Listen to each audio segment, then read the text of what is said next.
বিসমিল্লাহির রহমানির রহিম। প্রিয় শিক্ষার্থী, আসসালামু আলাইকুম।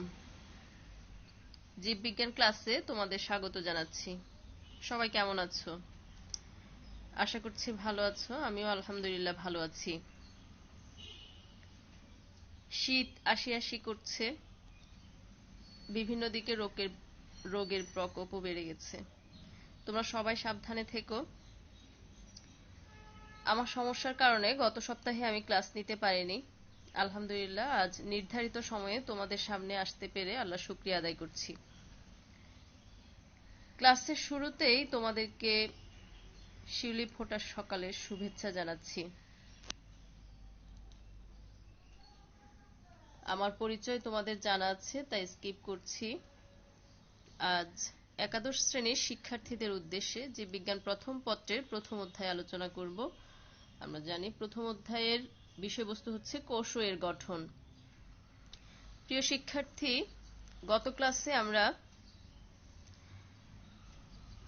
এই কোষেরই অন্য উপাদান নিয়ে আলোচনা করেছিলাম। আজ প্রশ্নবোধক চিহ্ন সম্বলিত যে কোষাঙ্গাণুগুলো সেগুলো নিয়ে আলোচনা করব।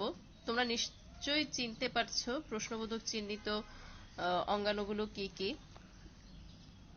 তাহলে আমাদের আজকের পাঠ হচ্ছে রাইবোজোম, গলজি বডি, লাইসোজোম এবং এন্ডোপ্লাজমিক রেটিকুলাম। প্রিয় শিক্ষার্থী, তোমরা আজকের আলোচনা থেকে অঙ্গাণুগুলোর পরিচয় বলতে পারবে, অঙ্গাণুগুলোর চিত্র অঙ্কন করতে পারবে, অঙ্গাণুগুলোর গঠন বর্ণনা করতে পারবে, অঙ্গাণুগুলোর গুরুত্ব আলোচনা করতে পারবে। যে চারটি অঙ্গাণু, কোষ অঙ্গাণুর কথা আমরা বলেছি, সেই অঙ্গাণুগুলো। এখানে তোমরা স্লাইড সেটিং একটু সমস্যা হয়েছে, স্লাইডে দেখতে পাচ্ছ। আমরা প্রথমেই আলোচনা করব রাইবোজোম সম্পর্কে। তো রাইবোজোম কি?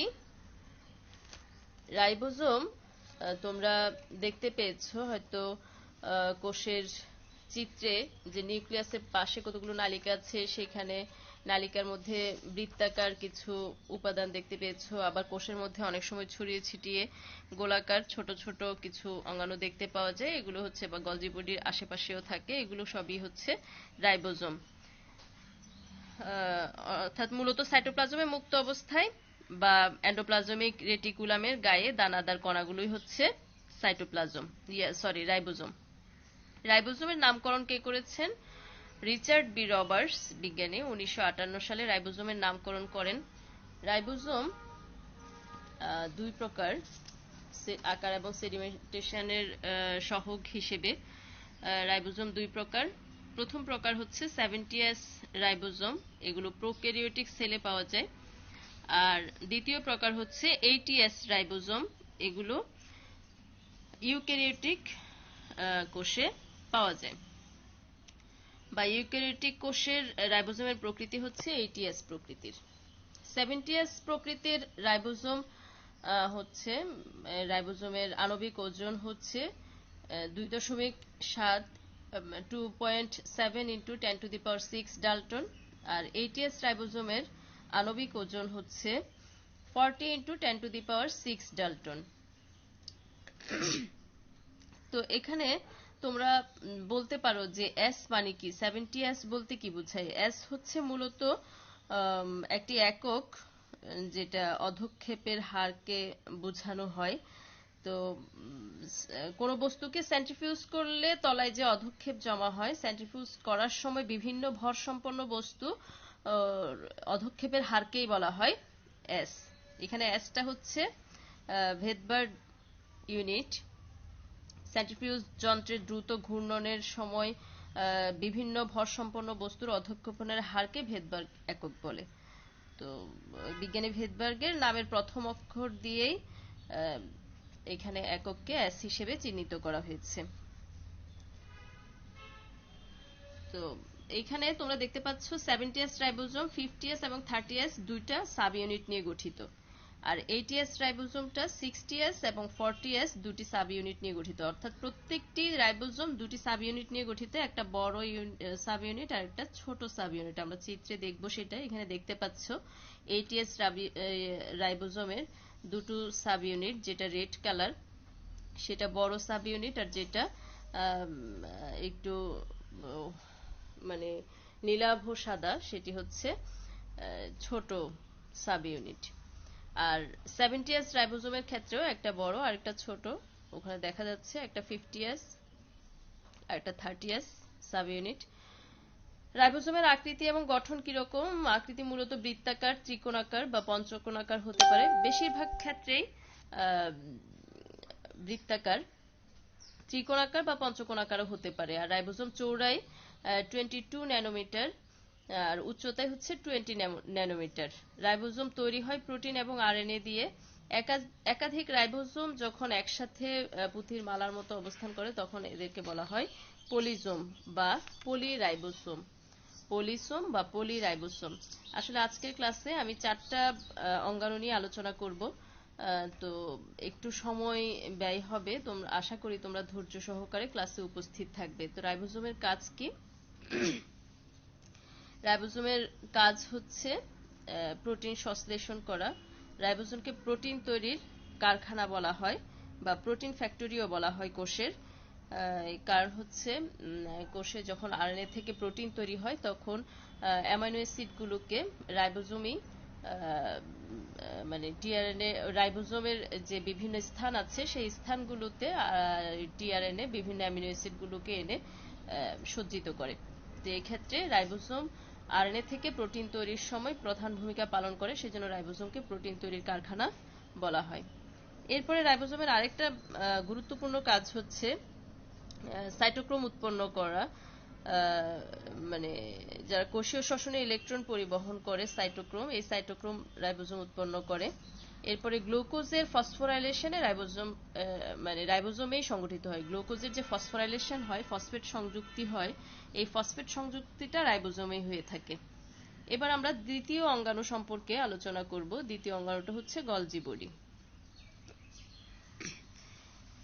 গলজি বডি কি? তোমরা কোষের নিউক্লিয়াসের কাছাকাছি কিছু থলিকার মতো অনেকগুলো মানে ছোট ছোট নালী একসাথে স্তূপাকৃত দেখতে পাবে। তো সেই অঙ্গাণুগুলো হচ্ছে গলজি বডি, মানে নিউক্লিয়াসের কাছাকাছি দ্বিস্তর বিশিষ্ট ঝিল্লি দ্বারা আবদ্ধ নালিকা, ছোট নালিকা। এক কথায় আমরা যদি বলি গলজি বডি কি? নিউক্লিয়াসের কাছাকাছি অবস্থিত এবং দ্বিস্তর বিশিষ্ট ঝিল্লি দিয়ে আবদ্ধ ছোট নালিকা, ফোসকা, চৌবাচ্চা এগুলো নিয়ে গঠিত অঙ্গাণুটাই হচ্ছে গলজি বডি। বিজ্ঞানী ক্যামিলো গলগি 1898 সালে পেঁচা এবং বিড়ালের স্নায়ুকোষে গলজি বডি শনাক্ত করেন। এরপর তিনি এর নামকরণ করেন গলজি বডি। ওনার নাম অনুসারে গলজি বডির নামকরণ করা হয়েছে। তো এই গলজি বডির আরো কিছু নাম আছে: ডিকটায়োসোম, ইডিওসোম, লাইপোকন্ড্রিয়া। গলজি বডিকে কোষের ট্রাফিক পুলিশও বলা হয়, কারণ হচ্ছে গলজি বডি কোষের কেন্দ্রীয় অংশ থেকে ঝিল্লিবদ্ধ বস্তুগুলোকে কোষের পরিধির দিকে অর্থাৎ প্লাজমা মেমব্রেন পর্যন্ত নিয়ে যায়। পুলিশের কাজ হচ্ছে অপরাধীকে এক জায়গা থেকে মানে ধরে নিয়ে যাওয়া। গলজি বডি যেহেতু কোষের কেন্দ্রীয় অংশ থেকে ঝিল্লিবদ্ধ বস্তুগুলোকে প্লাজমা মেমব্রেনের দিকে নিয়ে যায়, সেজন্য কোষের ট্রাফিক পুলিশ বলা হয় গলজি বডিকে। এটির অবস্থান হচ্ছে নিউক্লিয়াসের কাছাকাছি। তারপরে তোমার মানে প্রাণী কোষে সাধারণত গলজি বডি বা এটাকে গলগি বডিও বলতে পারো, কোষের এক জায়গায় একসাথে অবস্থান করে, কিন্তু উদ্ভিদ কোষে মূলত গলগি বডি বা গলজি বডি পৃথক পৃথক মানে অনেক শতাধিক গলগি বডি সাইটোপ্লাজমে ছড়িয়ে ছিটিয়ে থাকে। আকৃতি কেমন? চ্যাপ্টা হতে পারে, গোলাকার এবং লম্বা। গলজি বডির ভৌত গঠনে দুই ধরনের উপাদান দেখা যায়, একটা হচ্ছে সিস্টার্নি আর একটা হচ্ছে ট্রান্স গলগি নেটওয়ার্ক। তো সিস্টার্নি কি, ট্রান্স গলগি নেটওয়ার্ক কি, আমরা এখানে দেখি যে এখানে যে দেখতে পাচ্ছ তোমরা চ্যাপ্টা নলাকার যে উপাদানগুলো দেখতে পাচ্ছ, অংশগুলো দেখতে পাচ্ছ, সেগুলো হচ্ছে সিস্টার্নি। আর এক বচনে বলা হয় সিস্টারনা, সবগুলোকে সিস্টার্নি বহু বচনে। আর যেগুলো এক পাশে দেখতে পাচ্ছ যে বৃত্তাকার ফোসকার মতো, সেগুলো হচ্ছে ভেসিকল। তো অনিয়মিত নালিকা বা ভেসিকল গুলোকে বলা হয় ট্রান্সগলগি নেটওয়ার্ক। তো গলজি বডির দুইটা ফেস তোমরা এখানে দেখতে পাচ্ছ, একটা সিস ফেস আর একটা হচ্ছে ট্রান্স ফেস। হ্যাঁ, কোনটা সিস ফেস? সিস ফেস কোনটা? সিস ফেস হচ্ছে যেটা তোমার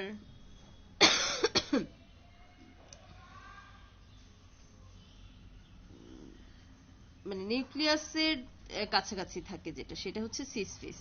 আর যেটা প্লাজমা মেমব্রেনের কাছাকাছি থাকে সেই ফেসটাকে বলা হয় ট্রান্স ফেস। আর ট্রান্স ফেসের সর্বশেষ সিস্টারনাকে বলা হয় ট্রান্স সিস্টারনা। সিস ফেসের সর্বশেষ সিস্টারনাকে বলা হয় সিস সিস্টারনা। তারপরে তোমরা এখানে লুমেন দেখতে পাচ্ছ সিস্টারনাগুলোতে, যে গহ্বর সেগুলোকে বলা হয় সিস্টারনার লুমেন। তাহলে গলজি বডির চিত্র থেকে আমরা বুঝে নিলাম গলজি বডি কেমন। গলজি বডির রাসায়নিক গঠনে কি কি আছে? গলজি বডির যে আবরণ, দ্বিস্তরী আবরণ আছে, সেই আবরণের 60 ভাগই হচ্ছে প্রোটিন, 40 ভাগ হলো লিপিড, এটাই প্রধান উপাদান। এছাড়া গলজি বডিতে আছে ফ্যাটি অ্যাসিড, ভিটামিন কে এবং ক্যারোটিনয়েড, আছে বিভিন্ন ধরনের এনজাইম। গলজি বডি কি কি কাজ সম্পন্ন করে? পলিস্যাকারাইড সংশ্লেষণ এবং নিঃসরণ করে Golgi body. Golgi body lysosome তৈরি করে থাকে, গলজি বডি থেকে লাইসোজোম তৈরি হয়। কিছু এনজাইম গলজি বডি থেকে নির্গত হয়ে থাকে। কোষ বিভাজনের সময় গলজি বডি কোষ প্লেট তৈরি করে। এন্ডোপ্লাজমিক রেটিকুলামে প্রস্তুতকৃত বিভিন্ন দ্রব্যকে গলজি বডি ঝিল্লিবদ্ধ করে। তারপরে কোষস্থ পানিকে গলজি বডি বের করে দেয়। আর মাইটোকন্ড্রিয়াতে এটিপি উৎপন্ন হওয়ার ক্ষেত্রে গলজি বডি উদ্বুদ্ধ করে। আমাদের তৃতীয় যে বিষয় ছিল সেটি হচ্ছে লাইসোজোম। তো লাইসোজোম কি? তৃতীয় যে বিষয় লাইসোসোম হচ্ছে সাইটোপ্লাজমে অবস্থিত একটা অঙ্গাণু, যেটা হাইড্রোলাইটিক এনজাইমের আধার। কি বলেছি? সাইটোপ্লাজমে অবস্থিত যে অঙ্গাণু হাইড্রোলাইটিক এনজাইমের আধার, সেটিকেই বলা হয় লাইসোসোম। লাইসোসোম শব্দটার উৎপত্তি হচ্ছে গ্রিক শব্দ লাইসো এবং সোমা শব্দ থেকে। লাইসো শব্দের অর্থ হচ্ছে হজমকারী এবং সোমা শব্দের অর্থ হচ্ছে বস্তু, দুটি একত্রিত হয়ে গঠিত হয়েছে লাইসোসোম। নামকরণ করেছেন বিজ্ঞানী দ্য দুভে 1955-এ।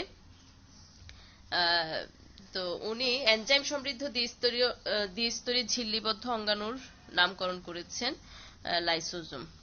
এটির উৎপত্তি হচ্ছে এন্ডোপ্লাজমিক রেটিকুলাম হতে ধারণা করা হয় এন্ডোপ্লাজমিক রেটিকুলাম হতেই লাইসোজোম উৎপত্তি লাভ করেছে।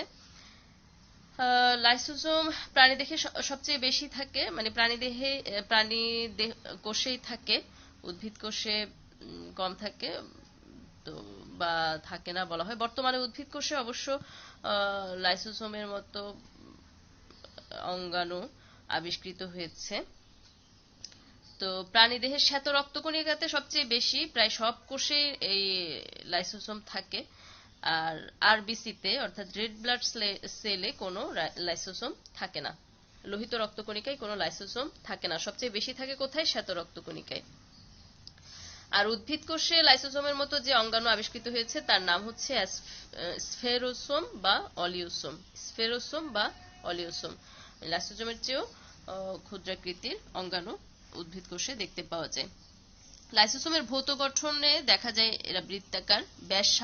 লাইসোসোমের ব্যাস সাধারণত 0.2 থেকে 0.8 মাইক্রোমিলি। আর লাইসোসোমের রাসায়নিক গঠনে প্রধান উপাদান হচ্ছে লিপোপ্রোটিন আবরণ দিয়ে এটা আবৃত থাকে। আর আমরা আগেই জেনেছি যে লাইসোসোম হচ্ছে এনজাইমের আধার। এটার ভেতরে মানে অনেক ধরনের এনজাইম থাকে, প্রায় 40 রকম এনজাইম লাইসোসোম ধারণ করে। আর এখানে লাইসোসোমের গঠন তোমরা দেখতে পাচ্ছ। ইংরেজি নামগুলো আমি আর বাংলায় করিনি, যেহেতু নামগুলো ইংরেজি উচ্চারণ যা, বাংলায়ও সেভাবে লেখা হয়। বাইরে যে আবরণ দেখতে পাচ্ছ, আমরা আগেই বলেছি লিপোপ্রোটিন আবরণ। তাহলে তোমরা এখানে দেখো, বাইরের আবরণটা হচ্ছে প্রোটিন আর ভেতরেরটা হচ্ছে লিপিড লেয়ার, সবুজটা লিপিড লেয়ার। এখানে কালারফুল করে চিহ্নিত করা হয়েছে আর কি। বাইরেরটা মেমব্রেন দ্বিস্তরী মেমব্রেন, লিপোপ্রোটিন মেমব্রেন। হ্যাঁ, আর ভেতরে যে উপাদান দেখতে পাচ্ছ বৃত্তাকার, আবার তরলের মধ্যে বিভিন্ন বৃত্তাকার বস্তু, সবগুলো মিলে হচ্ছে হাইড্রোলাইটিক এনজাইম মিক্সচার এগুলো। হ্যাঁ, অর্থাৎ এই আবরণের ভেতরে প্রায় 40 ধরনের এনজাইম থাকে। তো এখানে লাইসোসোম আমরা শব্দ থেকেই বুঝেছি যে হজমকারী বস্তু বা এটা হজম করে ধ্বংস করে। তাহলে লাইসোসোমের কাজ কি কোষে? লাইসোসোমের কাজ হচ্ছে, এটা প্রথমে হচ্ছে এনজাইমের আধার, এটার ভেতরে এনজাইমকে আবদ্ধ করে রাখে। তারপরে লাইসোজোম অন্তঃকোষীয় পরিপাক, যেহেতু এনজাইম থাকে এখানে এবং পরিপাকে বিভিন্ন ধরনের এনজাইম প্রয়োজন হয়, এগুলো লাইসোজোম থেকেই আসে। তারপরে লাইসোজোম আমরা জেনেছি যে শ্বেত রক্তকণিকা সবচেয়ে বেশি থাকে তোমার ফ্যাগোসাইটোসিস পদ্ধতিতে লাইসোজোম মানে জীবাণুকে ধ্বংস করে। এরপরে অটোফ্যাগি বা এবং অটোলাইসিস। অটোফ্যাগি হচ্ছে স্বগ্রাস, মানে যখন তীব্র খাদ্যাভাব হয় তখন এটার প্রাচীর ফেটে যায় এবং এটার ভেতরে যে এনজাইমগুলো আছে সেগুলো বের হয়ে কোষের অন্যান্য অঙ্গগুলোকে নষ্ট করে দেয়, এটাকে বলা হয় স্বগ্রাস বা অটোফ্যাগি। আর এইভাবে যখন পুরো কোষটা পরিপাক হয়ে যায় তখন এটাকে বলা হয় অটোলাইসিস। একটা কোষ যখন পরিপাক হয়ে যাবে, মানে একটা কোষের সবকিছুই যখন বিগলিত হয়ে যাবে, এটাকে বলা হয় অটোলাইসিস। এটা কিসের কারণে হচ্ছে? কোষের ভেতরেরই একটা উপাদানের কারণে হচ্ছে, লাইসোজোমের কারণে। সেই এনজাইমগুলোকে মানে আবরণটা, তার দ্বিস্তরী আবরণটাকে বিদীর্ণ করে এনজাইমগুলোকে বের করে দিয়েছে, ফলে কোষের বিভিন্ন উপাদান নষ্ট হয়ে গেছে। এরপরে হচ্ছে কোষ বিভাজনের সময় যে নিউক্লিয় আবরণ ভাঙতে হয়, এই নিউক্লিয় আবরণের ভাঙনও সৃষ্টি হয় লাইসোজোমের কারণে। আমাদের চতুর্থ অর্থাৎ আজকের আলোচনার শেষ টপিক হচ্ছে এন্ডোপ্লাজমিক রেটিকুলাম।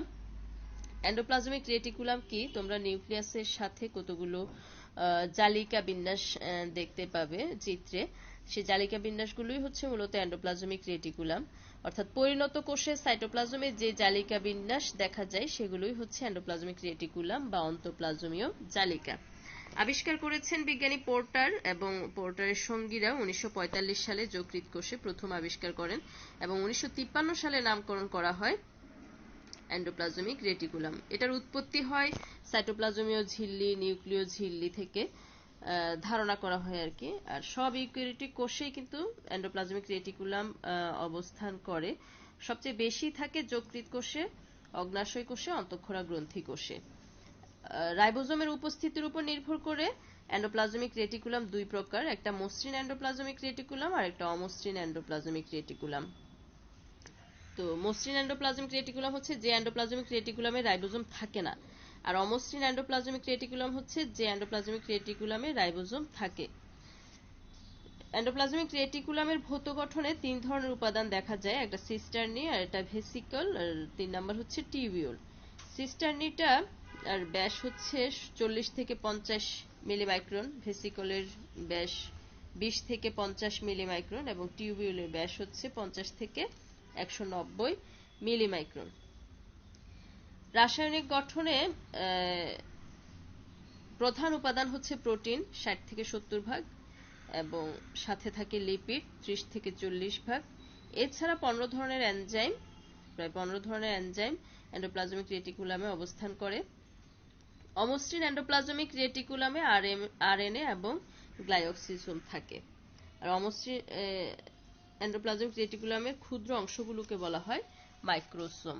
এখন তোমাদেরকে চিত্রে আমি সিস্টার্নি, ভেসিকল এবং টিউবিউল দেখিয়ে দিচ্ছি। তোমরা এখানে দেখো, এই পুরো একটা অমসৃণ এন্ডোপ্লাজমিক রেটিকুলামের চিত্র দেখা যাচ্ছে। গোল বৃত্তাকার লাল রঙের যেটা, সেটা হচ্ছে নিউক্লিওলাস। নিউক্লিওলাসটা নিউক্লিয়ার মেমব্রেনের ভিতরে অবস্থিত।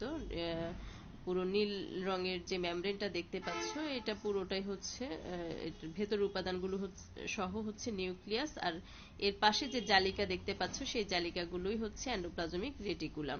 এখানে স্মুথ বা মসৃণ এন্ডোপ্লাজমিক রেটিকুলাম দেখানো হচ্ছে, দাঁড়ানো সিলিন্ডার আকৃতির যেগুলো দেখছো। এটা একটা 3D পিকচার। আর আমরা সাধারণত নরমালি আঁকার সময় জালিকার মতো এঁকে থাকি। আর যেগুলোতে রাইবোজোম অবস্থান করছে সেগুলো রাফ এন্ডোপ্লাজমিক রেটিকুলাম। এখানে তিনটা উপাদান আলাদা আলাদা দেখানো হচ্ছে। প্রথমটা হচ্ছে সিস্টার্নি, দেখো ফিতার মতো, এগুলো হচ্ছে সিস্টার্নি। তারপরে হচ্ছে ভেসিকল, এরপরে হচ্ছে টিউবিউল। টিউবিউলগুলো দুই ধরনের, শাখান্বিত হতে পারে, শাখাহীনও হতে পারে। সিস্টার্নি দেখতে অনেকটা চ্যাপ্টা, শাখাহীন আর লম্বা চৌবাচ্চার মতো। সাইটোপ্লাজমে এরা পরস্পর সমান্তরালভাবে বিন্যস্ত থাকে। ব্যাস তো আগেই বলেছি। আর ভেসিকল হচ্ছে বর্তুলাকার ফোসকার মতো, এখানে তোমরা চিত্রে দেখতে পাচ্ছ। আর টিউবিউল হচ্ছে নালিকার মতো, শাখাও থাকতে পারে, শাখাহীনও থাকতে পারে। এন্ডোপ্লাজমিক রেটিকুলামের কাজ কি? এন্ডোপ্লাজমিক রেটিকুলামের কাজ হচ্ছে এগুলো প্রোটোপ্লাজমের কাঠামো হিসেবে কাজ করে। অমসৃণ এন্ডোপ্লাজমিক রেটিকুলামে প্রোটিন সংশ্লেষিত হয়।